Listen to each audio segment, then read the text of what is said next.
Reviews on the Run is brought to you by Microplay.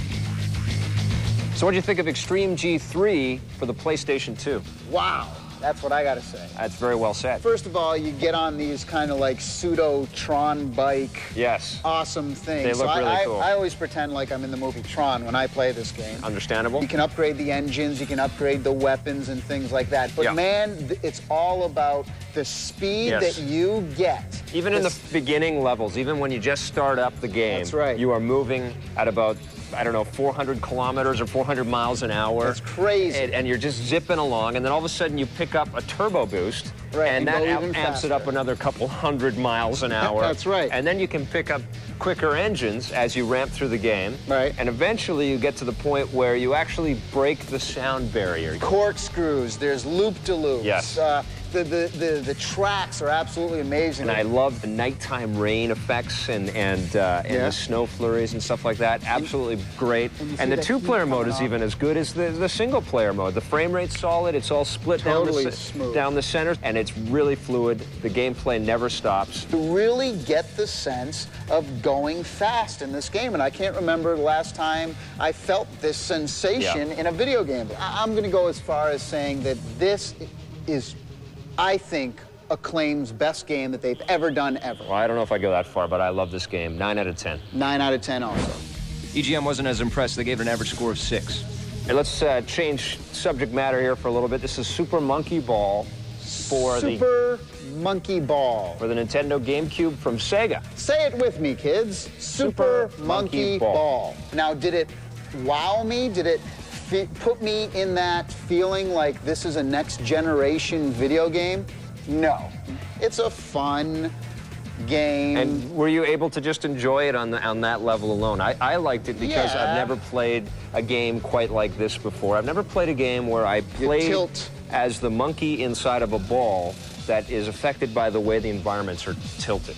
And there's a couple of hidden games, too, that you can unlock. A little fighting mode thing in there. There's a target mode where you fly and try to land in some targets. There's a pool game. There's a bowling game. There's a mini golf game. Wow. This is a game that you're going to pull out at a party. This is not something that is going to floor everybody the minute you put it into your GameCube. Exactly. But it is very fun. The difficulty level in this game, although it looks like a kid's game and it looks like something that you'd be able to just blow right through real quickly, let me tell you, it is very, very difficult, and it becomes very challenging very quickly.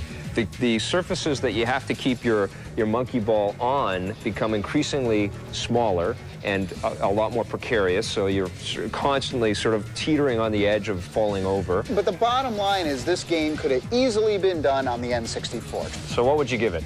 A 7.5. Oh, come on. Come on, it's a puzzle game for crying out loud. You have to grade originality. You have to sort of applaud people's I was sick of it after 10 minutes. This is the one to grab. I'm giving it a 9 out of 10. EGM's average score was 8 out of 10.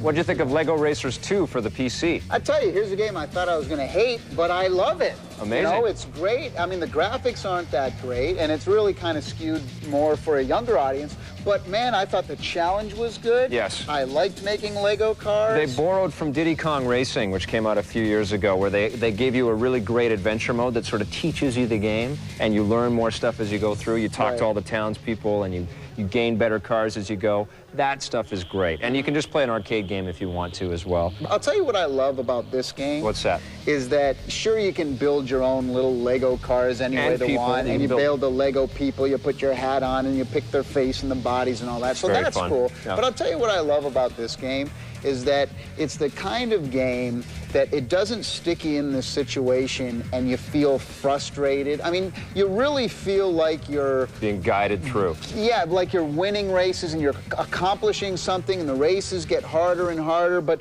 they always feel challenging. Is it, you know, Gran Turismo or, you know, NASCAR? It isn't even Diddy Kong Racing, which came out in '97. So but I liked it a lot. It's simple, it's fun, it's challenging. I give it an 8. I give it an 8 as well. It incorporates a lot of the Lego worlds that you've seen in the toy stores as well. Let's talk about the driving force wheel from Logitech.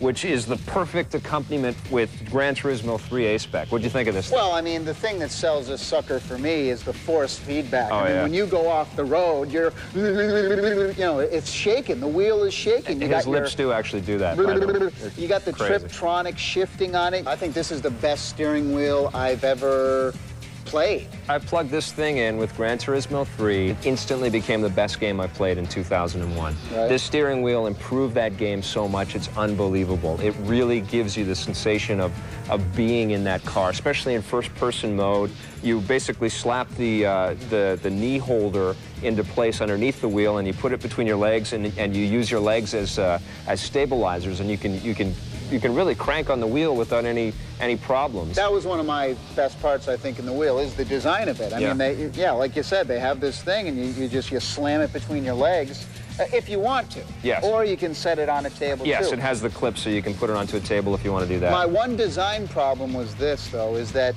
the pedals itself, you know, I wish they could have put like Velcro or some kind of thick rubber thing underneath, because what was happening with me is when I would play the game, I'd be so intense is that the floor would start pushing out like this, so that by the end of the race, I'm like, hey Vic, can you hit the reset button for me? I've got two quibbles, though. I think it's a little bit pricey. It's about $100 or so to pick one of these up, and there aren't enough games, although it's the perfect thing to play with Gran Turismo 3, but there will be. I'm going to give it a 9 out of 10. That's exactly what I give it, a 9. 9 as well? Yeah, we agreed way too much on this this time around, except for Super Monkey Ball. I love Super Monkey Ball. Here's a recap on our reviews, including scores from Electronic Gaming Monthly. Visit our website at www.electplay.com, or if you're mobile, wap.electplay.com. Well, another show is come and gone. We'll see you guys next time. On the Electric Playground. Wanna give it another go? Yeah. Okay. Production assistance for Electric Playground is provided by Microplay. You can purchase any of the games featured in Electric Playground at a Microplay location near you. And by NVIDIA. Electric Playground only uses NVIDIA, the ultimate graphics cards. So Nintendo was both our third picks. It is third. We know there's really good titles at launch, and you're going to have a lot of fun if you go GameCube. I would say, you know, make more games like Rogue Squadron. Make more realistic-looking games for us older guys. I think that's what we have to say. I mean, Tommy and I are not kids anymore, and we've been playing games for a while, surprised to say. Although we act like it.